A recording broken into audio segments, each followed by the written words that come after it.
Welcome back to English and Beyond, a new intermediate English podcast for learners of English as a foreign language. For these podcasts, I'm publishing a free transcript which you can find online at www.morethan.alanguage.com. As I highlighted in the first episode, you may not understand every word in this podcast.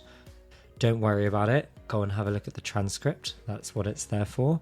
And also have a look at the exercises that we include that will help with those most challenging words.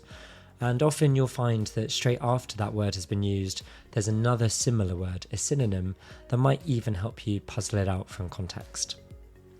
Today, we're diving, this is a pun, as you'll see, into a topic that is as old as time, yet as modern as the latest filter: narcissism, or extreme self-love. But before we start throwing around modern buzzwords like hashtags and selfies, let's take a little trip back to ancient Greece to set the stage. Despite what your grandparents might tell you, the youth of today is not uniquely self-obsessed. This has been going on for millennia. Once upon a time, in a world of Greek mythology, there was a remarkably handsome young man named Narcissus. Narcissus was the epitome of beauty, the perfect example of attractiveness, so much so that when he saw his own reflection in a pool of water, he fell hopelessly in love with it.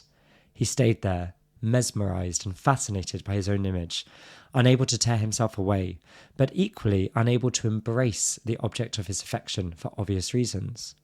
It was just a mirror image of himself. Eventually, this self-obsession led to his demise, his death. According to one version of the story, he starved, wasting away, consumed by unrequited love for himself, unable to look away from his own beauty. In another version, overcome by lust, he threw himself forward at the reflection, hoping to embrace it and drowned. In both versions, he ended up transformed into a delicate flower, the Narcissus flower, which still grows by water's edge, forever gazing at its own reflection. This story, as told most famously by the Roman poet Ovid, is where we get the modern psychosocial term narcissism from. Narcissus's tale is a timeless reminder of the dangers of excessive self-love and vanity. But who knew that centuries later, we'd have something that makes Narcissus's treacherously reflective pool of water look like a quaint little puddle? Fast forward to today, and Instagram appears. The modern-day pool where millions of people gaze at their reflections, although in the form of selfies. Instagram has become the ultimate platform for self-expression and, if we're honest, a bit of self-obsession. From carefully managed feeds to perfectly angled selfies, it's a world where the line between confidence and narcissism can get pretty blurry. The selfie has become the cornerstone, the essential part of Instagram. While it can be a fun way to capture moments and share them with friends, it can also lead to an unhealthy preoccupation with one's appearance. How many times have you or your friends taken a selfie, only to retake it countless times because the lighting wasn't just right or your hair was doing that weird thing? And then there's the likes and comments.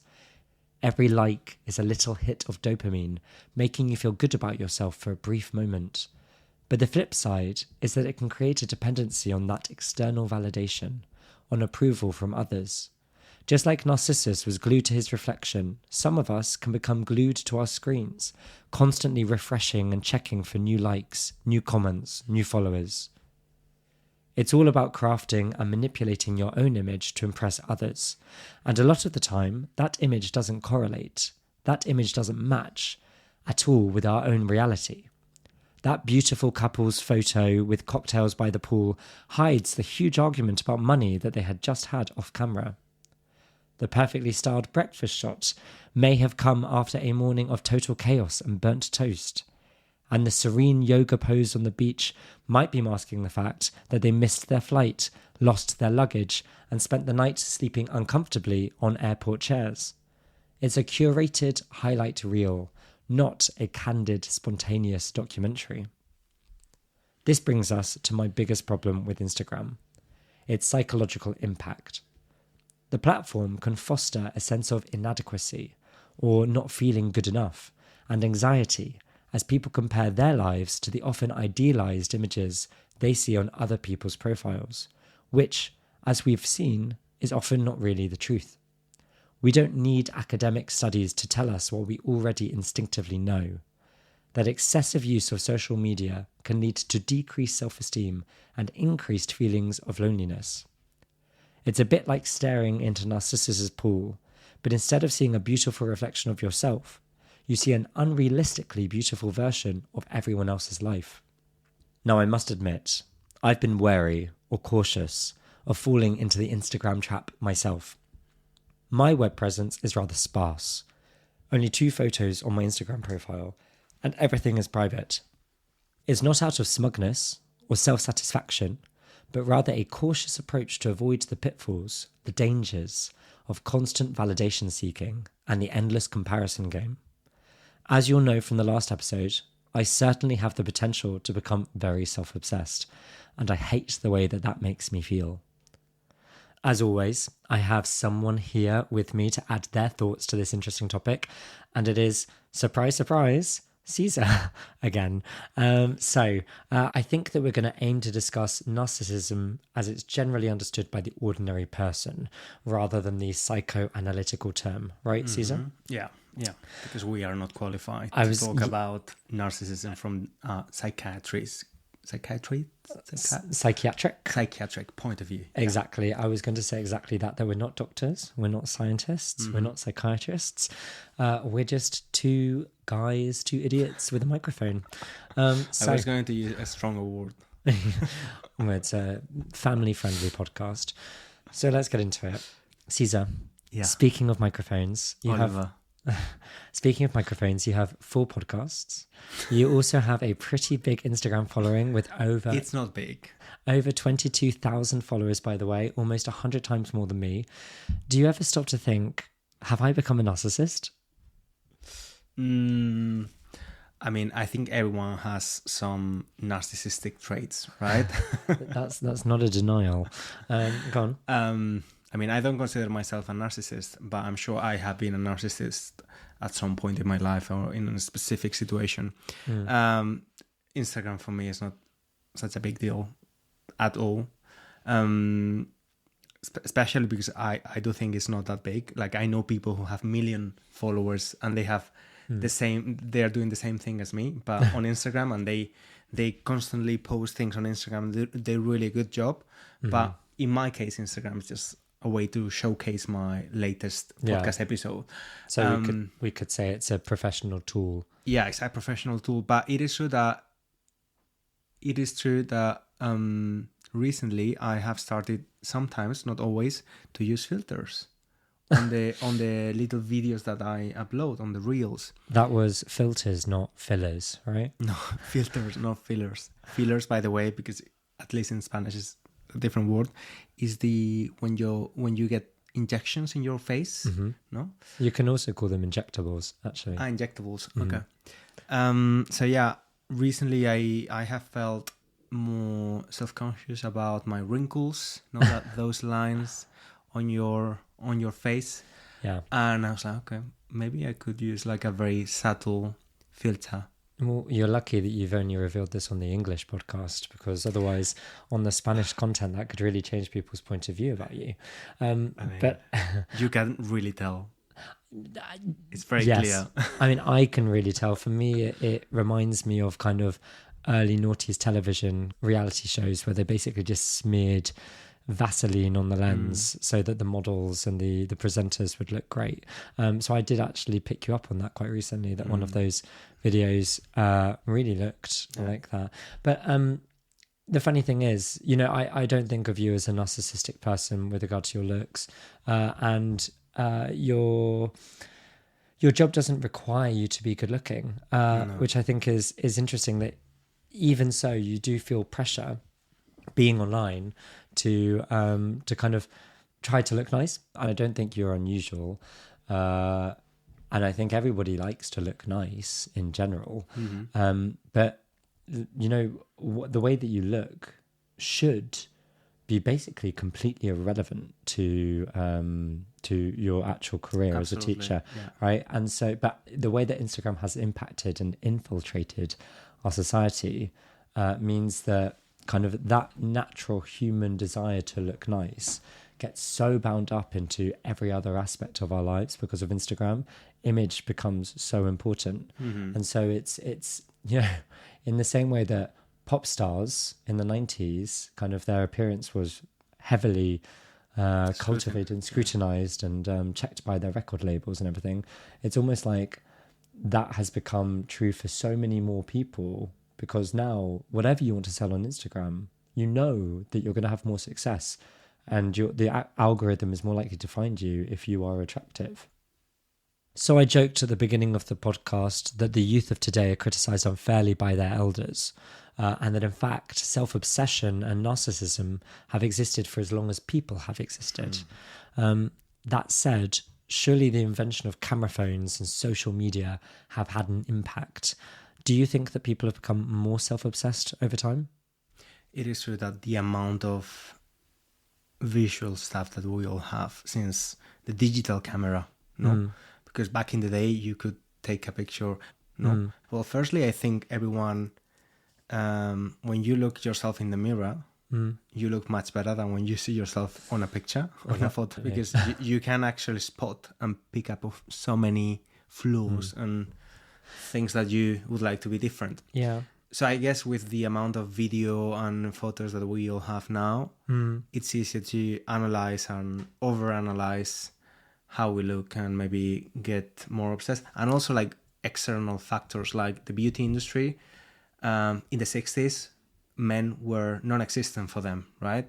But they have realized with metrosexuality and David Beckham, I guess from the 90s, that they can make a lot of money. They can make a killing with them, with men. So they started putting pressure on us as well. Yeah, so we've found equality finally in the beauty industry, not by reducing the pressure on women, exactly, by subjecting men to the same pressure.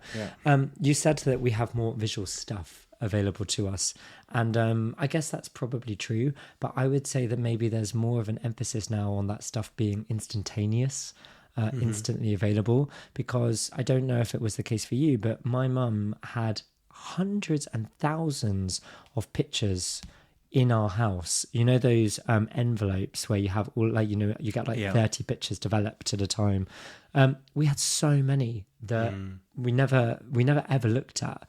Whereas I suppose now it's, you take a photo and everyone crowds around the photo to have a look and see, how do I look? What do you think? And then someone's take another one. Yeah, someone's not happy, so you have to take more. I remember going on a date, and he was quite big on Instagram back, you know, when that was an unusual thing to be. And we went out for a drink or whatever, and he showed me his Instagram and he showed me some photos. I think he opened his gallery, and I just couldn't believe it, because for every photo that he posted on Instagram, there were, and I'm not exaggerating, maybe 300 to 400 photos almost identical that he had taken. It was just this incredible quantity of photos to find the right one. Whereas, you know, I don't have the patience for more than one. Yeah. I take pictures of you when you don't realize, and you don't take pictures of me. I don't like to take pictures, and I don't like pictures taken of me. I always say that when I die, you can use one of the pictures from my podcast as the funeral photo. Well, your pictures are very lovely, but you know, I should say, like I said in the podcast, actually, the reason that I don't want photos taken of me is not because, you know, I'm above it. You know, I don't need to worry about these kinds of things, but instead I really hate looking at photos of myself, and I really hate it when you take candid photos and show them to me, because almost inevitably I think, oh my god, this is what I look like. So I mean, and it is. Yeah, and it is. I know. I was about to say, I know it's not, but yeah, maybe it is. So obviously, we've discussed a little bit there about whether people have always been self-obsessed, and you think that we have become more self-obsessed over time. One thing that I think is undoubtedly true is that I think young people are so much more stylish and aware of their looks than we were at that age. So I think it's kind of crazy how aware they are of how to dress, how to style their hair. People are getting cosmetic work done like fillers, injectables, younger and younger. Whereas when I was 18, I still hadn't used gel in my hair for the first time, you know, and I had my braces at that age. Whereas now, I think the influence of social media means that they just feel that pressure so early and to look nice. there is more content about how to style Yeah. clothing, for example. I see there's a trend where people show wear, so they compare wearing something and style something. So they give you little tricks about how to wear something more in a more stylish, fashionable way. And yeah, back in the day, I think when you're a teenager, you are always a bit obsessed with your look and clothing and all that. But in the era of social media people have now, no, where they can actually look for specific channels where they like my sister learned how to do her makeup from YouTube videos. Yeah. And she does it very well. She likes makeup. So I guess it's like the internet has democratized the way we learn. Like some people now are learning with us. They're practicing their English, their listening skills, you know, with a very curated and specific topic. Yeah. Right. Back in the day, it was really difficult. Yeah, that's true. That you just had those kind of like cassettes. Yeah. In Spain, it was called Speak Up. Oh. So you would go to the kiosk, I guess. Maybe the newsagents. Yeah, the newsagents. Yeah, where you get the newspaper, magazines, and this was a magazine you would buy with a cassette. Oh wow! Probably a CD-ROM later on, but it was like a monthly installment. Yep. Like yeah. We sound very old. We sound like back in my day. It was. It was in the old good days. You know, you had to really wait and save up for your copy of Speak Up. Actually, you had to. It was actually very expensive. I couldn't afford it. So, did you steal it? I might have done. So dedicated were you to education? Yeah. Okay. So, I suppose my next question really is: do you think that? You know, since we're talking about the youngsters of today and the evils of social media, do you think that their lives would be better if we just cancelled it? If we, you know, deleted social media and blocked it for everybody? What do you think it would have as an impact on people's narcissism? I think it'd be positive in many things, like especially like, I mean, I was going to say people would waste less time, but actually we used to waste time watching television probably. I mean, I don't know what I filled my hours with when I was a teenager. Television, video games. Yeah. But I think for reading stuff is not always the right thing to do. It's probably better to teach people how to use technology. Forbidding. I would say probably here banning stuff. Mm-hmm. Yeah. I was going to say prohibiting, but that's probably quite formal. Prohibiting. Yeah, I think the most common word would be banning. So you think, I mean, maybe that's a discussion for another day. It's been cancelled recently, no? Telephones in Spain and in the UK? Well, do you mean in your school? Schools have banned. Yeah. Schools have banned telephones, yeah. Although I'm not sure that's, because of all of the selfies that they're taking in the playground. But it's true that the teenagers that I teach are constantly on their mobiles. And I also find it weird. Again, I think that the tone or the topic of this episode has changed. But I find it really weird when I see young people on the tube having a conversation, or not even on the tube, everywhere, at school, on the tube, in the streets, having a conversation with one headphone in because they're constantly being stimulated. So they're talking to someone in the real life, plus talking to someone on the internet? No, they're listening to music. They're listening to something while having a chat with their friend. And so they're never, ever switched off or just focused on one conversation. I don't know if that's a trend that is universal that you see throughout the world, but it's definitely something that I see a lot here in London. Yeah. And well, it's, as you say, completely off topic. Mm. But even platforms like Netflix, now they think about how to make shows where people are watching them while being on their phones. Like, you know, they're considering so they have to be simple and easy to follow, and repeating the same thing 3 times. Yeah. Interesting. Okay. I want to ask you something. Do you consider yourself a narcissist, or have you ever been a narcissist? Or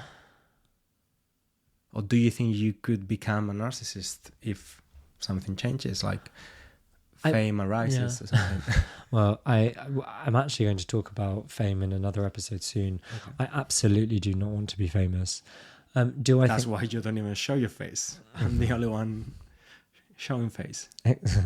Exactly. I think I have the potential to be a narcissist like everybody. I think that sometimes my narcissism can be a bit of a reverse narcissism. So like, I think I'm so conscious about not being a narcissist, or not being self-obsessed, or not worrying too much about the way that I look in many ways, that actually it can have a reverse impact, that it shows a different kind of self-obsession. So for example, as I said, I hate having my photo taken. And so if I am at some sort of beauty spot, or, you know, there are lots of people taking photos, taking selfies, and you want to take a photo with me and whatever we have in the background, I will typically only allow you one photo. Because very quickly. Yeah, I can't stand being there. But really, I think part of the reason I can't stand it is because people will watch me and judge me for taking these selfies. And they won't judge me, obviously. They don't care. They're too busy taking their own selfies. But I think that shows a kind of a self-obsession of thinking that you're the main character and that people care what you're doing. So I think I probably have that kind of narcissism. Maybe that's more, you know, a more profound narcissism than just, you know, uploading lots of photos to Instagram. Yeah. So do you know what I mean? Yeah. And actually, I think you are the only person I know that has said to me many times, I'm fed up with talking about myself, you know? Yeah. And because normally people don't realize that they talk about themselves. Yeah. And I think many times that I told you that you talk about yourself because you are analyzing, or there's like an introspection that you are reflecting on something that has happened. And people will never say, oh, I'm self-obsessed because I'm talking about myself. We just do it because it's an important part of our process as a person. Yeah, you know? I suppose that's when I say that to you, it's when, I don't know, I've maybe had some problem with, I don't know, a family member, or a problem at work, and I'm probably saying to you, am I the issue? Is this me? And if that happens too much, I sometimes just feel kind of just bored of self-analysis. And so this podcast is obviously an ironic choice for me, because, you know, every week I'm having to sit down and think, what matters to me, or what do I think? And so maybe eventually, after like 10 episodes, I'll do an episode of, I'm so bored of my own opinion. Well, thank you, César, for being here for another episode. Thank you. I hope that you've enjoyed talking about yourself and about us. Have you? Yes, I have. Yeah. It was fun. Lovely. Thank you. So all that remains to do now is to ask you, listener, if you've enjoyed this podcast, once again, in a very stereotypical podcast way, please rate, please share. I can't remember what phrase César used last time. What was it? It was spread the voice. Spread the voice? Spread the word. Exactly. Yeah. So spread the word. Share it with your friends, parents, lovers. Teachers. And don't hesitate to send me an email at oliver@morethanlanguage.com. Thank you very much for listening, and hopefully see you next time. Bye. Bye-bye. Are you going to cut off my bye? No.